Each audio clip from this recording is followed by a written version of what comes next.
Chers amis, bonjour et bienvenue dans cette nouvelle vidéo. Une vidéo qui sera assez différente de ce que j'ai fait jusqu'à présent.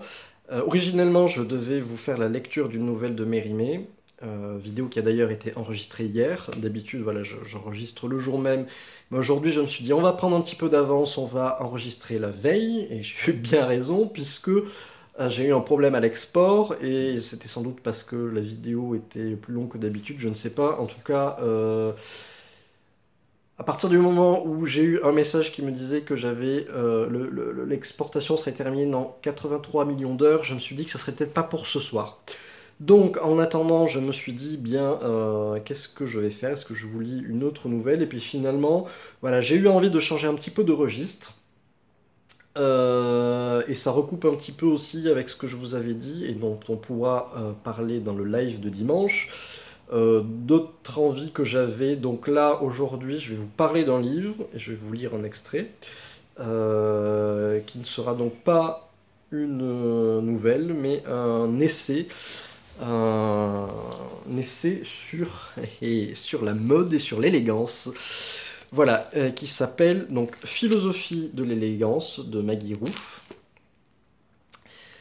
Donc Maggie Roof, qui est une créatrice de mode des années, enfin qui a eu son heure de gloire dans les années 30-40, dirons-nous. Bon, peu importe. Ce livre a été écrit en 1942. Et voilà, donc je présente un petit peu le livre. Je vais vous lire un passage après. Que je trouve assez intéressant, mais pour vous dire de quoi il s'agit. Donc oui, vraiment, c'est un essai alors philosophique, je ne sais pas, mais en tout cas, voilà, ce sont des considérations sur la mode, sur le vêtement, sur l'élégance. On parle bien d'élégance vestimentaire, hein, ce n'est pas un traité de savoir-vivre. Alors évidemment, le monde a bien changé depuis les années 40, et particulièrement voilà, le monde de la mode. Créatrice de mode principalement féminine, donc là il est question de mode féminine, néanmoins je pense que c'est des choses qui peuvent s'appliquer très bien pour la mode masculine, bon, même si c'est assez différent, et voilà, bien que ce soit un livre qui soit daté des années 40 et que le monde a bien changé depuis, je pense que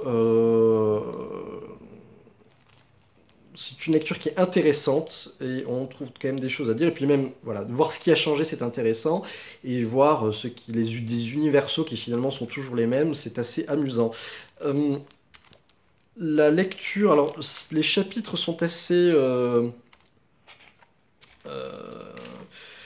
sont pas tous écrits... enfin, ne sont pas tous structurés de la même façon. C'est-à-dire que vous avez des chapitres qui sont...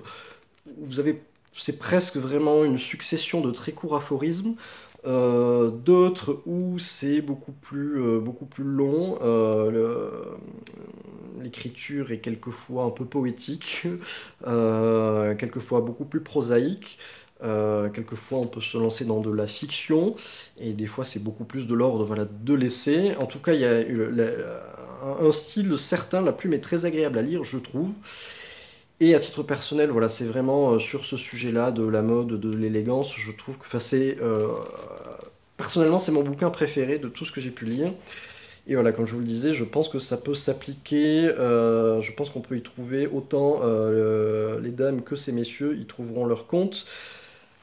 Et voilà, dans tous les cas, c'est toujours intéressant de confronter son avis à quelqu'un d'autre qui a réfléchi sur le sujet. Alors voilà, Maggie Roof, elle a ses positions, qu'on est libre ou pas d'accepter, mais je trouve qu'en tous les cas, c'est une opinion qui fait réfléchir et qui fait, voilà, même si vous n'êtes pas d'accord sur ses points de vue, sur ses idées et sur les idées qu'elle avance, je trouve que ça peut vous aider à forger votre propre opinion. Et j'avais envie de vous lire un extrait quand même, qui sera beaucoup plus léger, je pense, et beaucoup plus amusant que ce que j'ai pu lire par le passé. Donc dans cet extrait-là, je ne sais pas combien de temps du tout ça va durer, puisque je n'ai pas chronométré. Dans cet extrait-là, Maggie Roof dépeint des portraits de femmes et elle dépeint voilà, leur caractère, dirons-nous, leur personnalité, et explique comment cela se retrouve dans leurs vêtements, dans leur façon de s'habiller, et je trouve cet extrait particulièrement amusant. Donc, voilà. Clarisse est indécise. Elle émiette sa vie en si, en mais, en car. Elle oscille du désir au regret. L'action l'épouvante. Elle l'élude, elle tergiverse et fait du compromis son pain quotidien. Ses préférences n'en sont pas, car elle les rejette tour à tour avant même qu'elles n'éclosent. Son esprit va et vient d'une hésitation à l'autre. Elle s'épuise en raisonnements contradictoires, elle discute, argumente, cherche à se persuader et n'y parvient jamais. Elle s'élance enfin dans une direction et fait aussitôt demi-tour. Elle n'ose rien entreprendre de craindre de manquer de mieux. Le doute la ronge, la rend anxieuse, craintive, tourmentée. Elle vit au centre d'un point d'interrogation. Elle consulte chacun avidement. Croyez-vous que... Ne pensez-vous pas que... Et son irrésolution la suspend entre deux conseils. Si à défaut de ceci, elle pouvait prendre exemple sur celle-là, mais sur qui? Il lui faut à nouveau choisir. À nouveau, elle recule, elle se dérobe. Jusqu'à sa mort, elle hésite à vivre. Quand elle achète une robe, son choix dure des heures, des jours, des semaines. Elle épuise avec la sienne la patience d'un cortège de vendeuses. Elle désire un tailleur, et pourtant une robe lui va mieux. Un manteau lui ferait peut-être plus d'usage, mais elle a si besoin d'une robe du soir. Elle questionne tout le monde, elle implore des avis, elle explique ses perplexités. La soie n'est pas assez chaude, la laine l'irrite, le bleu lui sied, mais elle n'a encore jamais eu de rouge. Le noir est bien pratique, mais le blanc est si joli. Les grands chapeaux lui vont parfaitement, mais les petits sont tellement chics. Ah, s'il pouvait y avoir de grands petits chapeaux. Et quel bonheur ce serait si l'on pouvait porter un soulier à talons plats au pied gauche et chausser le droit d'un escarpin à talons hauts. Clarisse, quand elle se vêt de sombre, l'atténue tout de suite par du clair. Si elle choisit de la couleur, elle la ternit aussitôt. Si elle a en un sursaut le courage d'un effet, elle l'efface avant qu'on ne le voie. Tout ce qu'elle porte est chaotique, imprécis. Rien n'est voulu, clair, marquant. Elle n'a jamais une tenue tout à fait été, mais elle n'est pas davantage équipée pour l'hiver. Elle ne trahit dans sa mise ni les heures, ni les saisons, ni ses humeurs. Elle se voudrait à la mode et redoute de l'être trop, de crainte du ridicule. Elle aimerait à se voir une personnalité et s'affole à l'idée d'être remarquée. Clarisse, l'indécise, n'est que grisaille. Les amis d'Alberte guettent sa venue pour régler leur pendule. Elle est la femme ponctuelle. On ne la surprend jamais en défaut. Elle ne fait grâce à personne d'une minute. Sa vie ressemble à un horaire. Son horizon est un chronomètre. Les minutes de bonheur et les autres comptent toujours pour elle 60 secondes. Mais si Alberte est ponctuelle, elle est aussi méticuleuse. Comme tous les événements de sa vie, tous les objets qui l'entourent ont une place définitive. De la cave aux mansardes, de la naissance à la mort, tout est chez elle classé, numéroté, catalogué. Rien ne lui échappe, ni un souvenir, ni une mèche. Elle note strictement ses rendez-vous de dentiste et les autres, et ne les confond jamais. Sa vie est un répertoire exact. Voici Alberte chez son couturier. D'un sac bien rangé, elle tire un petit carnet sur lequel elle a noté avec précision tout ce dont elle a besoin. Elle sait d'avance le coloris et le tissu qu'elle désire, l'emploi précis qu'elle fera de sa robe, l'heure et le jour où elle la mettra. Quand elle l'aura trouvée, elle ne se laissera tenter par aucune autre. Aucune fantaisie ne sollicitera son attention. Alberte, d'un dernier coup d'œil, vérifie l'exactitude de sa commande et celle de l'heure, se lève et s'en va. Quand elle essayera sa robe, elle examinera chaque pli, chaque fil, chaque pince, chaque ourlet, chaque épingle. Elle inspectera le fonctionnement des agrafes et des pressions et fera aller et venir la fermeture éclair sur ses petits rails. Elle mesurera l'alignement des boutons et s'inquiétera du grain du tissu, car elle ne lui permet ni de prendre la poussière, ni de se froisser. Alberte est prête. Ses cheveux sont roulés symétriquement sous un chapeau soigneusement posé. Sa robe n'y fait... Excusez-moi, je reprends. Sa robe ni fait, ni plie, ni fronce. Ah oui, je pense qu'il y a une erreur, pardon, oui. Sa robe ne fait ni pli ni fronce. Ses gants sont parfaitement tirés. La couture de ses bas est à l'équerre, son sac ferme avec la précision d'une trappe. Son bijou est fixé au millimètre, son col dépasse toujours exactement de la même façon. Ses robes d'été apparaissent au 1er avril et celles d'hiver au 1er octobre, car Alberte donne au ciel même des leçons de ponctualité. Elle sait le temps exact des deuils pour tous les degrés de parenté et la tenue qui convient à toutes les circonstances. La fantaisie et l'imprévu sont également bannis de sa vie. Comme on peut prévoir son arrivée d'après la pendule, on peut deviner sa tenue d'après l'heure et l'époque sans s'y tromper jamais. Alberte est vêtue d'ordre et d'exactitude. Sabine est conformiste. Dans son vocabulaire refleurissent sans cesse des « ça se fait, ça se dit, ça se porte ». Et quand le mystérieux « ça » qui règne sur sa vie a prononcé un arrêt, aucune puissance au monde ne saurait en détourner Sabine. Son existence n'est qu'un perpétuel sacrifice à ce Dieu inconnu. Elle immole sur ses autels ses goûts avec ses préférences, son bien-être avec son confort, ses opinions avec ses convictions. Elle s'interdit tout jugement personnel comme une hérésie. Elle combat stoïquement ses penchants comme autant de vices, elle flagelle ses aspirations, elle n'est que lutte héroïque et renoncement. Mais aussi quel triomphe de se dire chaque soir « j'ai fait ce qui se fait, j'ai dit ce qui se dit, je porte ce qui se porte ». Sabine atteint en ce genre à la virtuosité. Son flair et son intuition sont légendaires. Elle a toujours lu le livre qu'il faut lire. Les autres ne l'intéressent pas. Elle a vu la pièce ou le film qu'il faut voir. Les autres demeurent pour elle dans un méprisable anonymat. Ses opinions sont au goût du jour comme la décoration de sa maison.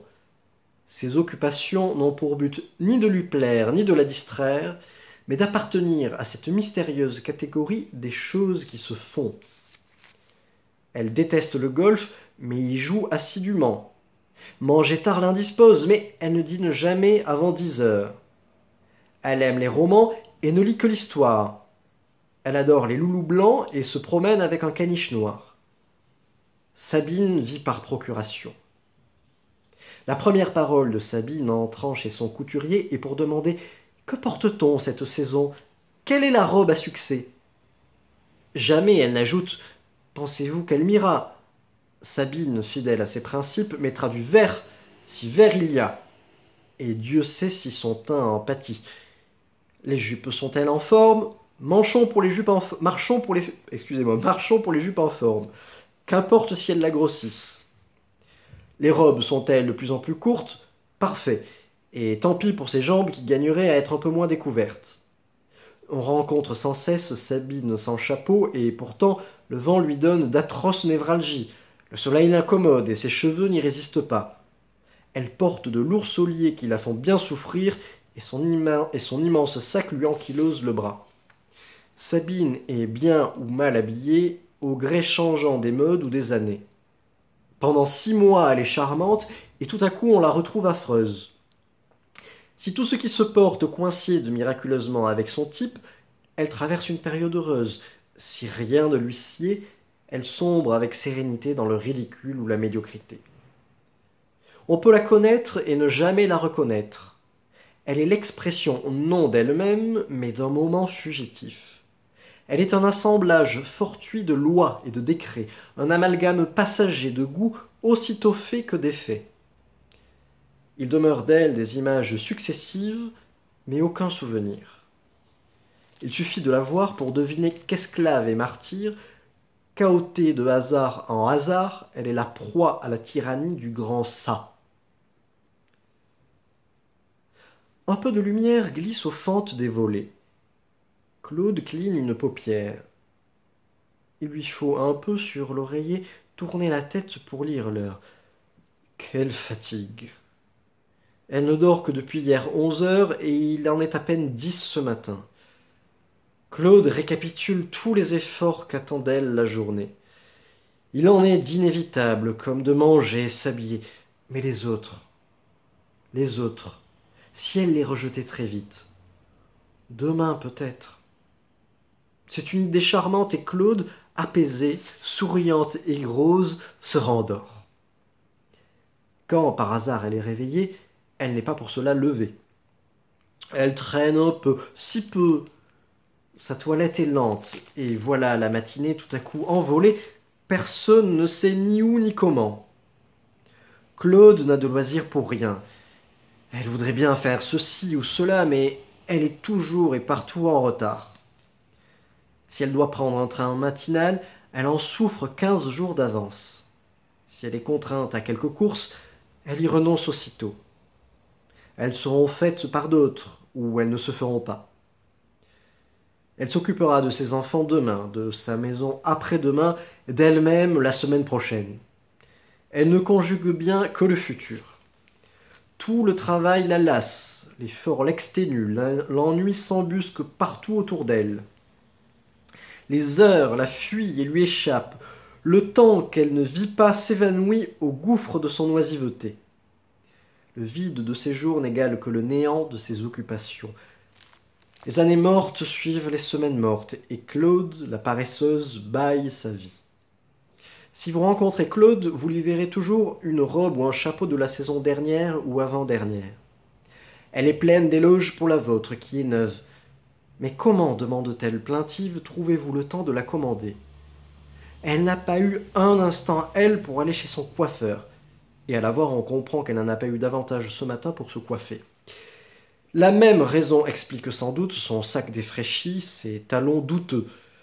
L'effort que demande le boutonnage d'une blouse doit être considérable, car chez elle, il s'arrête toujours à mi-chemin. Son écharpe n'a aucune parenté avec son costume. C'est probablement celle de la veille. Ouvrir un tiroir était ce matin au-dessus de ses forces. Ouvrir un tiroir était ce matin au-dessus des forces humaines. Depuis 3 jours, elle se propose de faire un point à son gant, mais elle n'y est pas parvenue encore.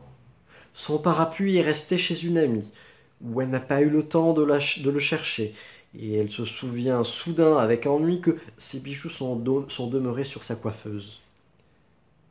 Claude est éternellement fragmentaire et inachevé.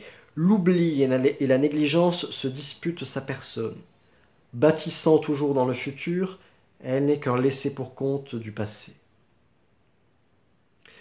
Quand Irène pénètre dans une pièce, les épaules droites et le cou surélevé, le menton légèrement rentré et l'œil direct, elle semble toujours étonnée qu'en somme il ne se passe rien. Un lointain tonnerre accompagnant son entrée, le plafond devenant voûte au-dessus de sa tête, un nuage d'encens montant du sol vers elle ne serait pas pour la surprendre. Les marches sur lesquelles elle pose ses pieds semblent toujours mener à un trône. Tous les escaliers qu'elle gravit sont d'honneur. Sans être grande, elle abaisse pourtant ses yeux vers ceux qu'elle entretient. Telle une proue aiguë, ses « moi je » fendent tous les silences et casquent ses phrases comme le coq son clocher. L'intérêt qu'elle se porte n'a d'égal que son indifférence pour les autres. Sa fatigue, ses maux, ses plaisirs, ses désirs, tout ce sur quoi règne le soi et son unique et précieux univers. Source première du monde, l'importance d'Irène rejaillit sur tout ce qui la touche. Son mari, ses enfants, sa famille, ses amis, mais en s'affaiblissant au fur et à mesure que l'objet s'éloigne d'elle-même, comme l'écho qui s'éteint au creux du silence. Elle n'est pas certaine de posséder toutes les qualités, mais elle est assurée de la supériorité de ses défauts. Sa beauté ne l'inquiète pas, elle ne la compare jamais.